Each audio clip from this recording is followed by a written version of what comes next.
Nicola Dellinger here. I wanted to pop in and remind you that this is a great time of year to re-up the commitment to you.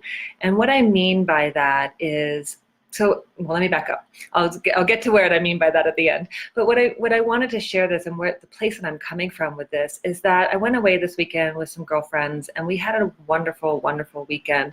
Not just because we were getting away and in Santa Fe and really enjoying ourselves, but because there was a lot of conversation around the choices that we make every day, and why do we need to be in a retreat kind of setting, kind of retreating from our day-to-day to choose and prioritize the things that are truly important to us, which is slowing down, which is having time for face-to-face conversations, which is talking about what's really real, and how in the melee of everyday life and the chaos of all that we all carry, work, jobs, partnerships, motherhood, all these pieces that we carry all the time, that it seems like sometimes that there isn't a choice, or we have to choose to do the email or do the laundry or do the thing instead of doing what would be really truly more enlightening for us, which might seem like doing less. But really it's when we're in connection with ourselves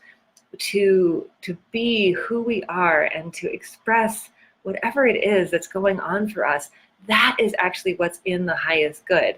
And so all of us, we've been in contact after this weekend and said how enlightened we feel, how lifted, how supported, how in our turn on, how lit up and passionate we are all feeling after having this time together on our own, to be in our own rhythm, to not be pressured to do anything. It was nice. We had 3 cars, so everybody could do whatever they wanted to do, whatever they wanted to do it. They could sleep in, they could get up really early and run, they could not and wait for it to warm up and take a little hike, or not move bodies at all. And so there was just this implicit permission to choose whatever it was that individuals wanted to choose.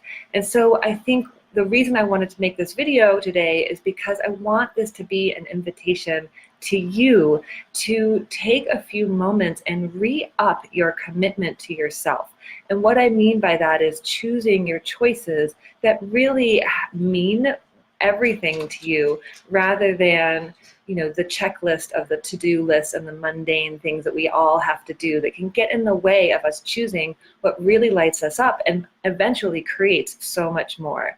So literally right now in this moment, stop what you're doing, and I want you to think, what can I choose that is more a reflection of choosing me and choosing bigger?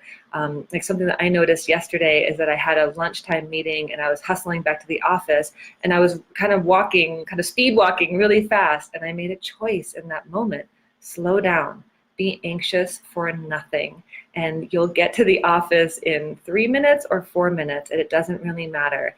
And that I could call in this prescription last night or first thing this morning, and there's plenty of time. And so giving myself permission to choose a slower rhythm no matter what is creating so much more, and actually creates so much more space for me to hold with my patients. So I would love to hear in your comments what you're choosing. If you're not exactly sure what this means and you want a little more guidance, I am running a fundraiser starting on Friday, November 15th for Manna Soup Kitchen, where you'll get daily reminders. It's called 8 Days of Nourishment. So if you want to make a donation to Manna and get 8 days of guidance and inspiration, you're welcome to join us. I'll post the link below. Thank you so much. I can't wait to hear about what you choose, and how choosing you actually creates so much more, and how making a priority to choose yourself kind of lifts everything else. And if you're feeling stuck in that, let me know that too, and what gets in the way, and we'll muddle through it together, because I hear that. That's the energy I just came out of. And so we can all learn from each other. Thanks again for being here. Talk to you soon. Bye.